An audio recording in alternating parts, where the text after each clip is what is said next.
Persatuan Emirat Arab, Menteri Toleransi dan Koeksistensi Yang Mulia Sheikh Nahyan Mubarak Al Nahyan,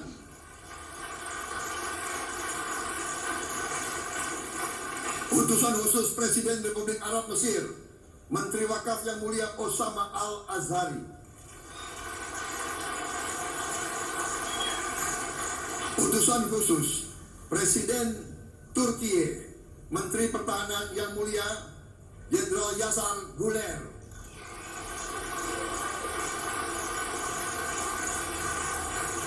Utusan Khusus Perdana Menteri Kerajaan Britania Raya dan Irlandia Utara, Menteri Luar Negeri Yang Mulia David Lammy MP, Utusan Khusus Presiden Amerika Serikat, Wakil Tetap Amerika Serikat untuk PBB Yang Mulia Linda Thomas Greenfield, Sekretaris Jenderal Muslim Council of Elders Yang Mulia Muhammad Abdul Salam, Utusan Khusus Perdana Menteri Republik India, Menteri Luar Negeri Yang Mulia Pabitra Margherita, Utusan Khusus Kerajaan Yordan, Menteri Luar Negeri Yang Mulia Dr. Nancy Namruka, Utusan Khusus Perdana Menteri Jepang, mantan Menteri Luar Negeri Yang Mulia Komura Masahiko, Utusan Khusus Presiden Dewan Menteri Republik Italia, Wakil Menteri Pertahanan Yang Mulia Matteo Perego Di Fernando, Utusan Khusus Kanada untuk Indo-Pasifik, Utusan Perdana Menteri Kanada Yang Mulia Ian MacKay, Utusan Khusus Presiden Republik Prancis, Utusan Khusus Prancis untuk ASEAN Yang Mulia François Corbin. Yang saya muliakan seluruh duta besar serta perwakilan negara-negara sahabat. On behalf of the people of Indonesia, I would like to thank you for your distinguished presence. You honor us by coming all the way in the midst of your very busy schedule to grace us with your presence in our moment of constitutional sovereignty. Saudara-saudara sekalian, beberapa saat yang lalu di hadapan majelis yang terhormat ini, di hadapan seluruh rakyat Indonesia, dan yang terpenting di hadapan Tuhan Yang Maha Kuasa, Allah Subhanahu wa Ta'ala, saya Prabowo Subianto dan saudara Gibran Rakabuming Raka telah mengucapkan sumpah untuk mempertahankan undang-undang dasar kita, untuk menjalankan semua undang-undang dan peraturan yang berlaku, untuk berbakti kepada negara dan bangsa. Sumpah tersebut akan kami jalankan dengan sebaik-baiknya, dengan penuh rasa tanggung jawab dan dengan semua kekuatan yang ada pada jiwa dan raga kami. Kami akan menjalankan kepemimpinan pemerintah Republik Indonesia, kepemimpinan negara dan bangsa Indonesia dengan tulus, dengan mengutamakan kepentingan seluruh rakyat Indonesia, termasuk mereka-mereka yang tidak memilih kami. Kami akan mengutamakan kepentingan bangsa Indonesia, kepentingan rakyat Indonesia di atas segala kepentingan, di atas segala golongan, apalagi kepentingan pribadi kami. Saudara-saudara sekalian, tantangan, rintangan, hambatan, dan ancaman yang dihadapi oleh bangsa Indonesia di tengah dinamika dan pergolakan dunia tidak ringan.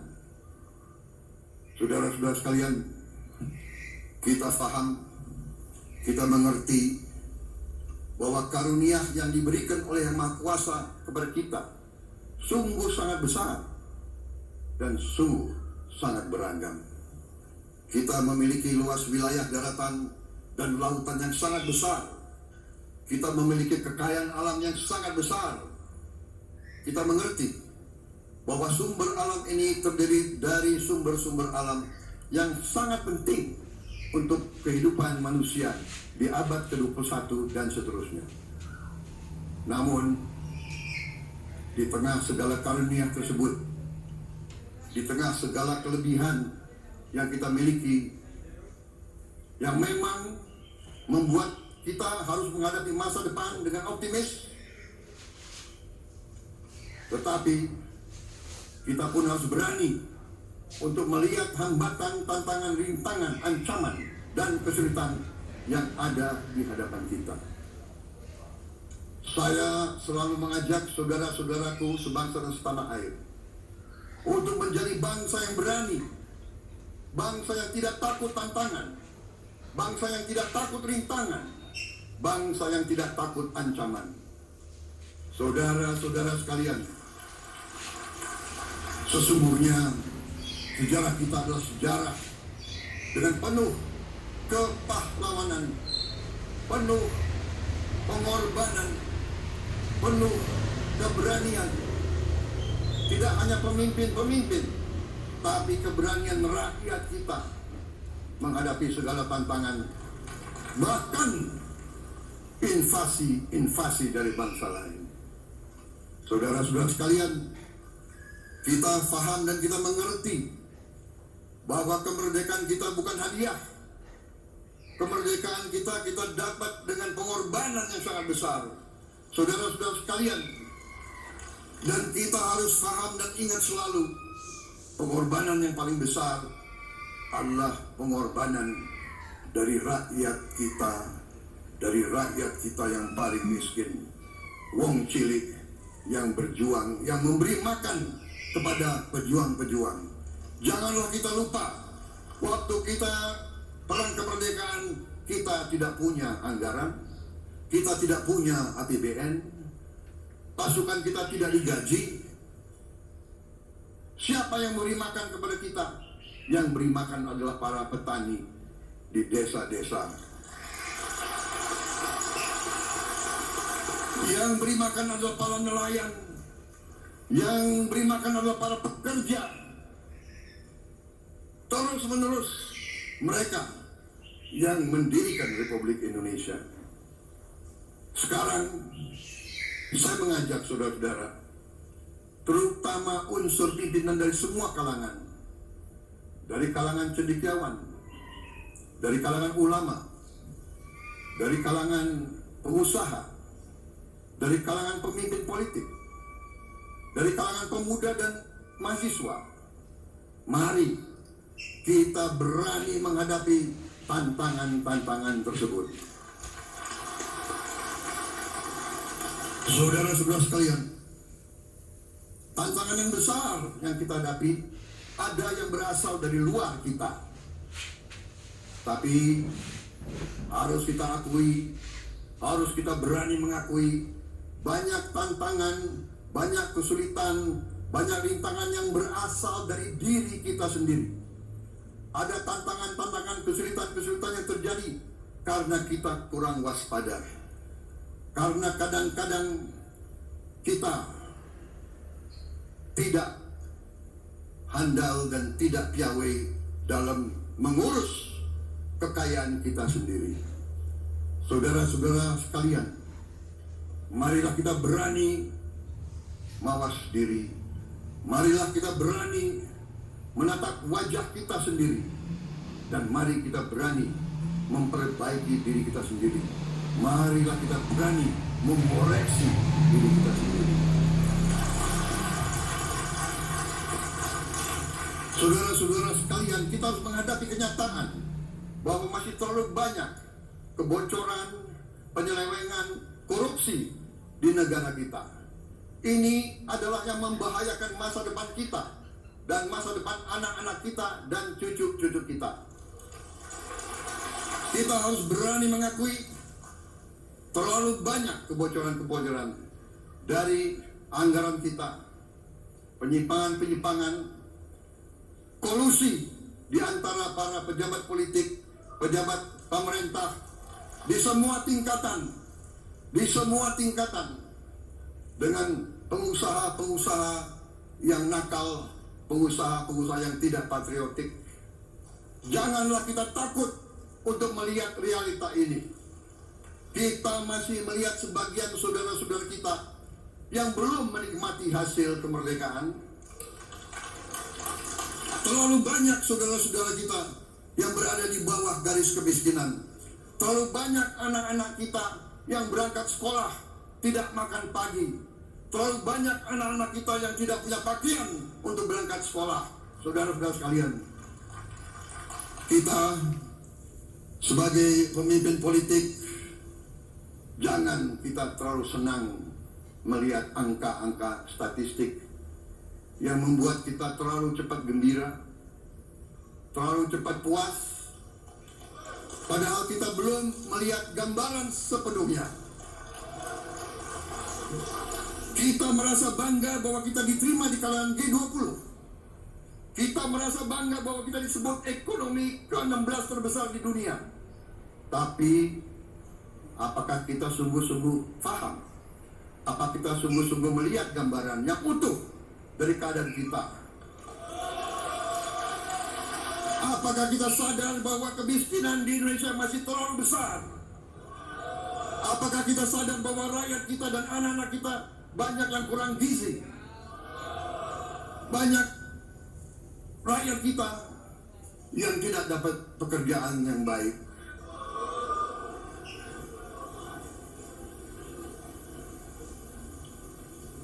Banyak sekolah-sekolah kita yang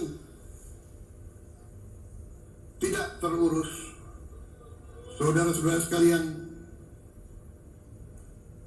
kita harus berani melihat ini semua. Dan kita harus berani menyelesaikan masalah ini semua.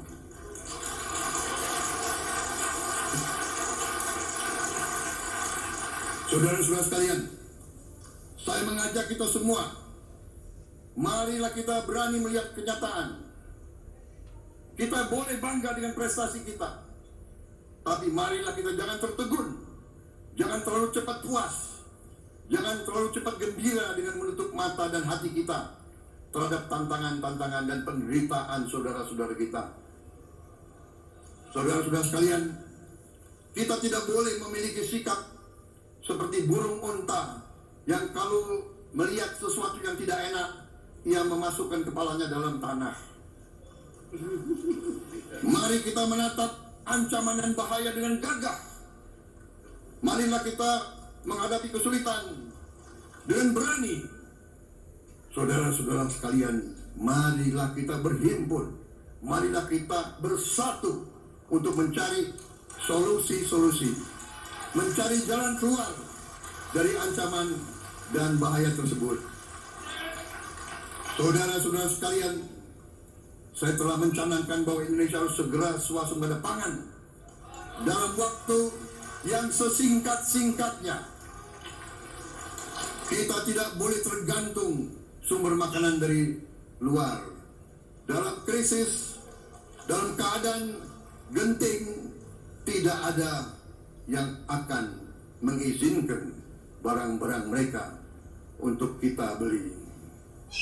Karena itu, tidak ada jalan lain. Dalam waktu yang sesingkat-singkatnya, kita harus mencapai ketahanan pangan.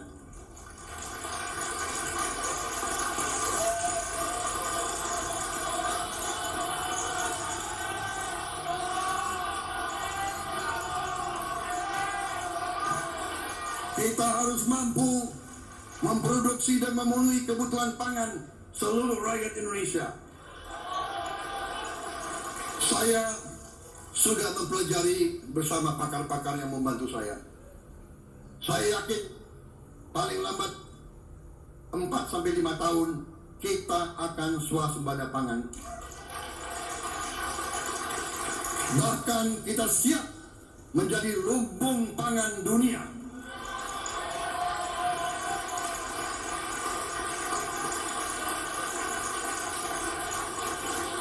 Saudara-saudara sekalian, kita juga harus swasembada energi. Dalam keadaan ketegangan,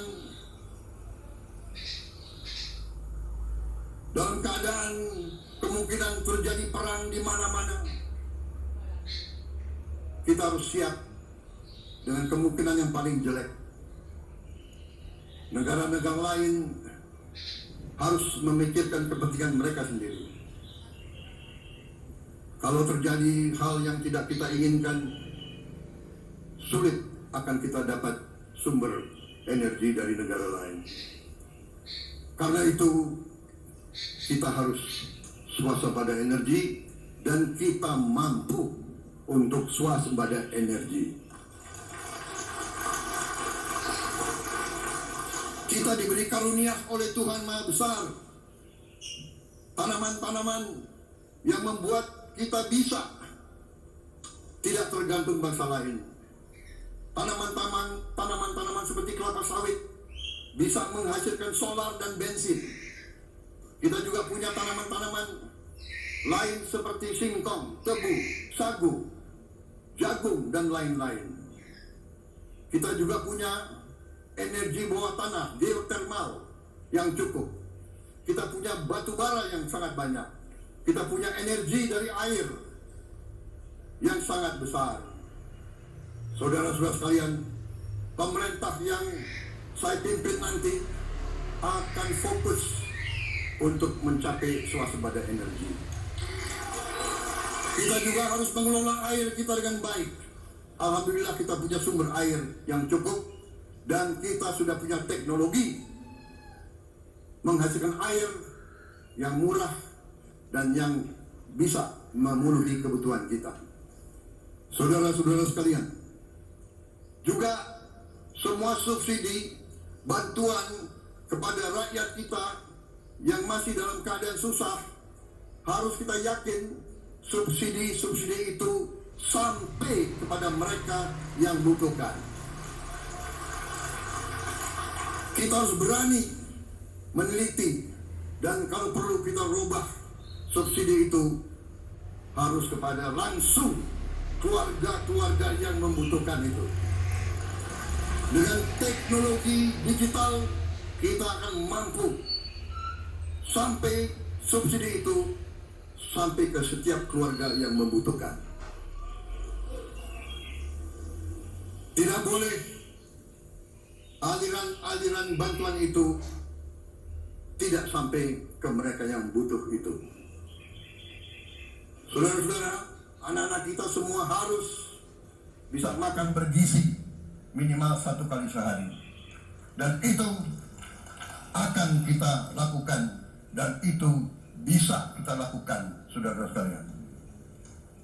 Selain itu, menjamin, melindungi mereka yang paling lemah untuk mencapai kesejahteraan sejati, kemakmuran yang sebenarnya. Kita harus melakukan hilirisasi kepada semua komoditas yang kita miliki. Nilai tambah dari semua komoditas itu harus menambah kekuatan ekonomi kita sehingga rakyat kita bisa mencapai tingkat hidup yang sejahtera. Seluruh komoditas kita harus bisa dinikmati oleh seluruh rakyat Indonesia.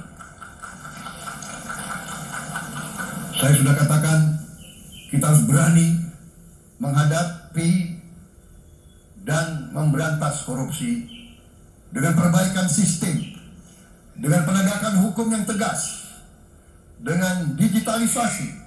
Insya Allah kita akan kurangi korupsi secara signifikan. Tapi ini harus kita lakukan. Seluruh unsur pimpinan harus memberi contoh. Ingarso sing tulodo. Saudara-saudara sekalian, ada pepatah yang mengatakan, kalau ikan menjadi busuk, busuknya mulai dari kepala. Semua pejabat dari semua eselon dan semua tingkatan harus memberi contoh untuk menjalankan kepemimpinan pemerintahan yang sebersih-bersihnya.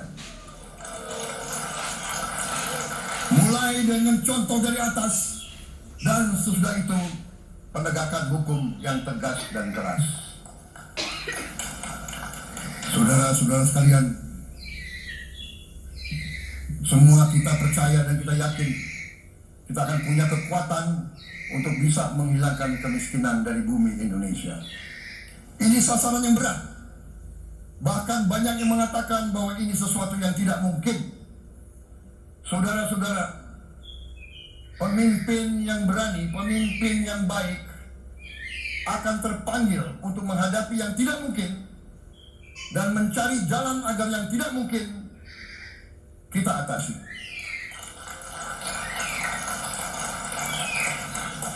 Bangsa yang berani adalah bangsa yang bisa bikin yang tidak mungkin menjadi mungkin. Saudara-saudara, di tengah itu cita-cita yang begitu besar, yang begitu kita idam-idamkan, kita perlu suasana kebersamaan. Kita perlu suasana persatuan. Kita perlu kolaborasi kerjasama, bukan cekcok yang berkepanjangan. Kita perlu pemimpin-pemimpin yang tidak caci maki, pemimpin-pemimpin yang arif, yang bijaksana, yang mengerti dan cinta budaya dan sejarah bangsa sendiri, yang bangga dengan adat, tradisi, dan adat bangsa kita sendiri. Kita dari sejak dahulu pemikiran, kehendak, dan rancang bangun pendiri-pendiri bangsa kita, dari sejak awal bangsa ini berdiri, kita ingin menjadi bangsa yang berdemokrasi. Kita menempatkan kedaulatan rakyat setinggi-tingginya. Dalam dasar negara kita, Pancasila, kerakyatan merupakan sendi utama dari kelima sila yang kita junjung tinggi. Kerakyatan yang dipimpin oleh hikmat kebijaksanaan dalam permusyawaratan perwakilan. Kita menghendaki kehidupan demokrasi, tapi marilah kita sadar bahwa demokrasi kita harus demokrasi yang khas untuk Indonesia. Demokrasi yang cocok untuk bangsa kita. Demokrasi yang berasal dari sejarah dan budaya kita. Demokrasi kita harus demokrasi yang santun. Demokrasi di mana berbeda pendapat harus tanpa permusuhan. Demokrasi di mana mengoreksi harus tanpa caci maki. Bertarung tanpa membenci. Bertanding tanpa berbuat curang. Demokrasi kita harus demokrasi yang menghindari kekerasan, yang menghindari adu domba, yang menghindari hasut menghasut. Demokrasi kita harus demokrasi yang sejuk, demokrasi yang damai, demokrasi yang menghindari kemunafikan. Hanya dengan persatuan dan kerjasama kita akan mencapai cita-cita para leluhur bangsa kita. Bangsa yang gemah ripah roh jinawi, toto tentrem kerto raharjo. Bangsa yang baldatun, tojibatun, warobun gofur. Bangsa di mana rakyat cukup pangan, cukup sandang, cukup papan. Cita-cita kita adalah melihat wong cilik iso bemudi, wong cilik bisa senyum, bisa ketawa. Saudara-saudara sekalian, kita harus ingat bahwa kekuasaan itu adalah milik rakyat. Kedaulatan itu adalah kedaulatan rakyat. Kita berkuasa seizin rakyat. Kita menjalankan kekuasaan harus untuk kepentingan rakyat. Kita harus selalu ingat, setiap pemimpin dalam setiap tingkatan harus selalu ingat, pekerjaan kita harus untuk rakyat.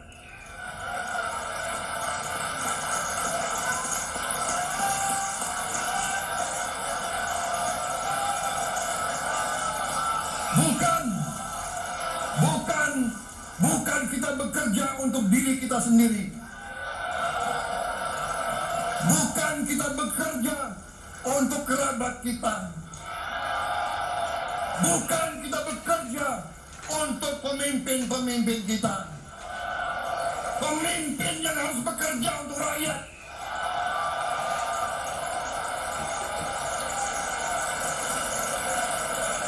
Saudara-saudara sekalian, kita harus mengerti selalu, sadar selalu bahwa bangsa yang merdeka adalah bangsa di mana rakyatnya merdeka. Rakyat harus bebas dari ketakutan, bebas dari kemiskinan, bebas dari kelaparan, bebas dari kebodohan, bebas dari penindasan, bebas dari penderitaan. Saudara-saudara sekalian, masih ada saudara-saudara kita usianya di atas 70 tahun masih menarik becak. Ini bukan ciri-ciri bangsa yang merdeka. Hanya kalau kita bisa wujudkan itu, kalau kita bisa wujudkan keadaan di mana rakyat kita sungguh-sungguh merasa dan menikmati kemerdekaan, baru boleh kita sungguh-sungguh puas dan bangga dengan prestasi Indonesia merdeka. Sebelum itu, marilah kita kerja keras. Marilah kita berjuang tanpa menyerah. Mari kita menghimpun dan menjaga semua kekayaan kita. Jangan mau kekayaan kita diambil murah oleh pihak-pihak lain.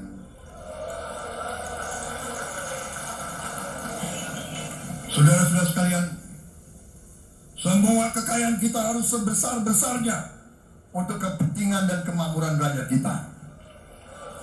Saudara-saudara, dalam sejarah politik, hal ini mudah diucapkan, tidak mudah untuk kita capai.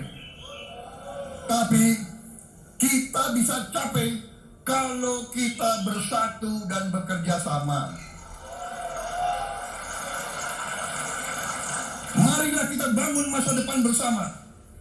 Marilah kita menganggap rekan-rekan kita, walaupun berbeda suku, berbeda agama, berbeda partai, berbagai golongan, kita adalah sama-sama anak Indonesia.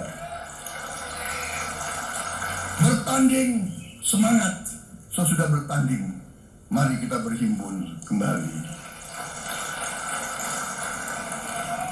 Presiden Joko Widodo mengalahkan saya berapa kali ya, saya lupa. Tapi begitu beliau menang ya, beliau mengajak saya bersatu.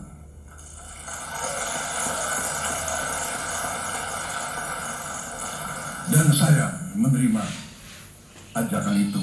Sekarang saya yang menang. Dan saya mengajak semua pihak, ayo bersatu.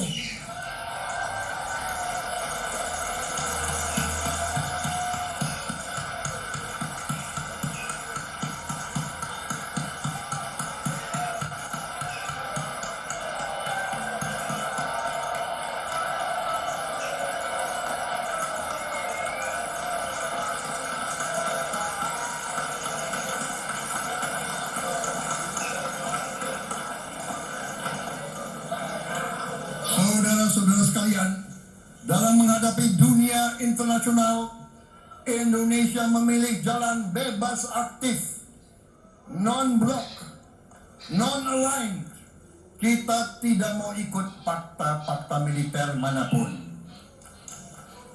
Kita memilih jalan bersahabat dengan semua negara. Sudah berkali-kali saya canangkan, Indonesia akan menjalankan politik luar negeri sebagai negara yang ingin menjadi tetangga yang baik. We want to be the good neighbor. Kita ingin menganut filosofi kuno, 1000 kawan terlalu sedikit, 1 lawan terlalu banyak.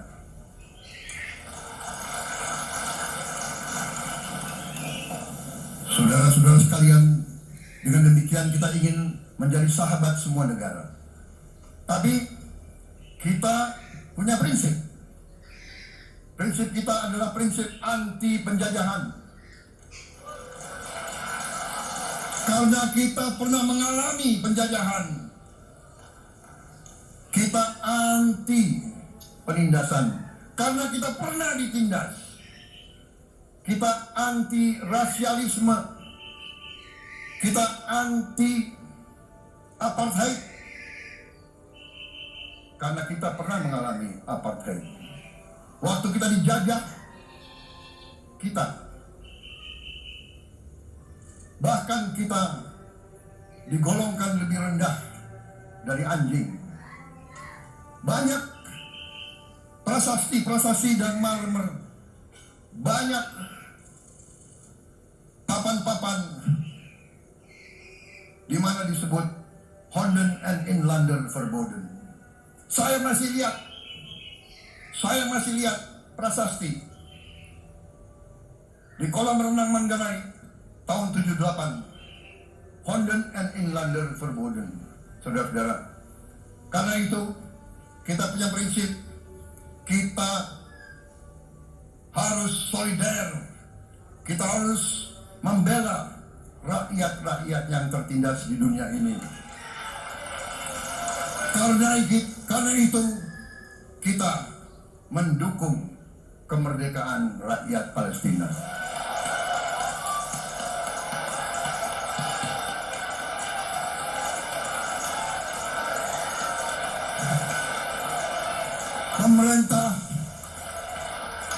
Pemerintah Presiden Joko Widodo sudah mengirim banyak bantuan. Hari ini kita punya tim medis yang bekerja di Gaza, di Rafah, dengan risiko yang sangat tinggi. Dokter-dokter kita, perawat-perawat kita sudah bekerja sama di Rafah, di Gaza bersama saudara-saudara kita dari Uni Emirat Arab. Dan kita pun siap untuk mengirim bantuan yang lebih banyak. Dan kita siap untuk evakuasi mereka-mereka yang luka dan anak-anak yang trauma dan korban. Kita siapkan semua rumah sakit tentara kita dan nanti rumah sakit lain untuk membantu saudara-saudara kita yang menjadi korban perang yang tidak adil. Saudara-saudara, kita menjadi bangsa yang harus berterima kasih kepada generasi pembebas, kepada Bung Karno, Bung Hatta, pahlawan-pahlawan yang lain, I Gusti Ngurah Rai, Kapitan Patimura, Sultan Hasanuddin, Teku Umar, Cut Nyak-din, semua pahlawan yang tidak bisa kita sebut satu persatu. Tapi mereka yang membayar saham kemerdekaan dengan darah dan air mata mereka. Kita bersyukur kepada Presiden dan Proklamator pertama, Bung Karno, yang telah memberi kepada kita ideologi negara, Pancasila.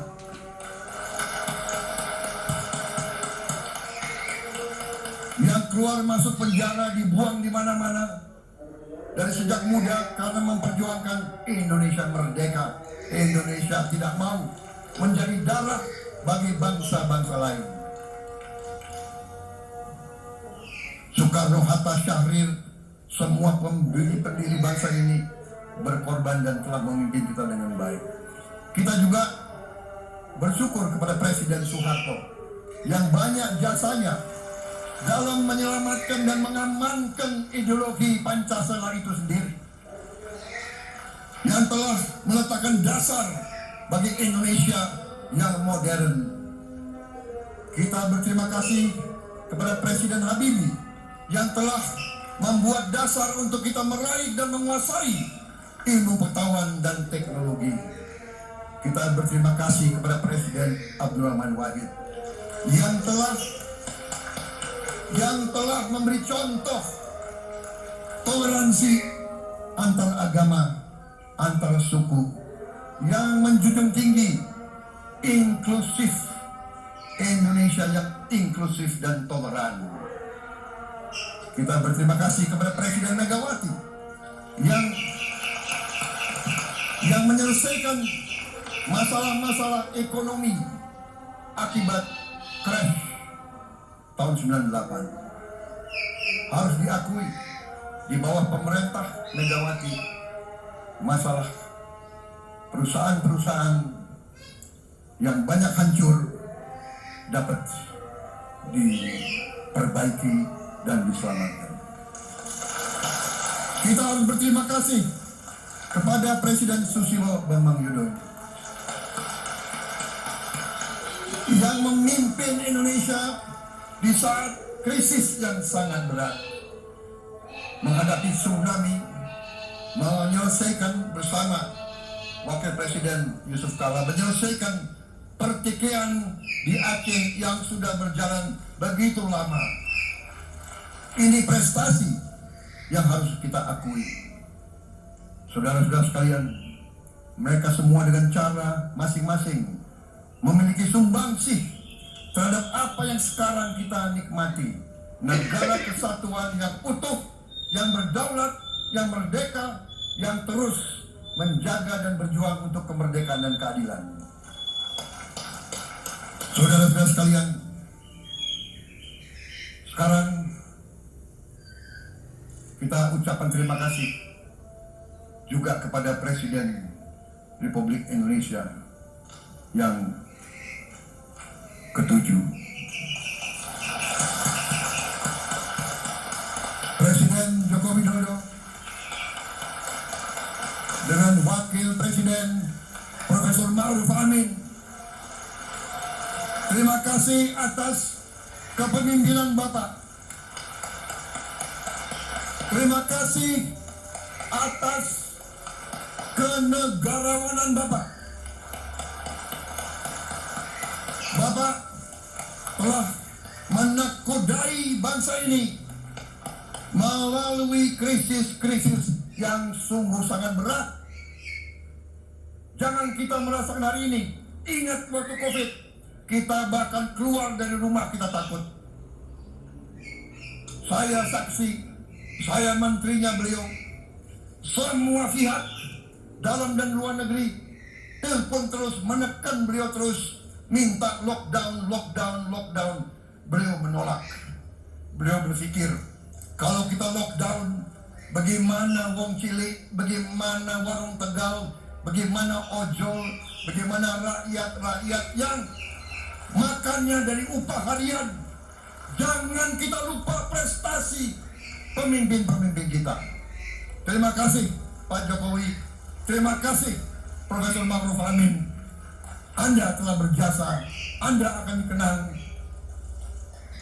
sebagai putra Indonesia yang termasuk terbaik. Saudara-saudara sekalian, akhir kata, saya mohon doa restu saudara-saudara. Mari kita bangun Indonesia di atas landasan yang sudah dirintis oleh pendahulu-pendahulu kita. Mari kita belajar semua kekurangan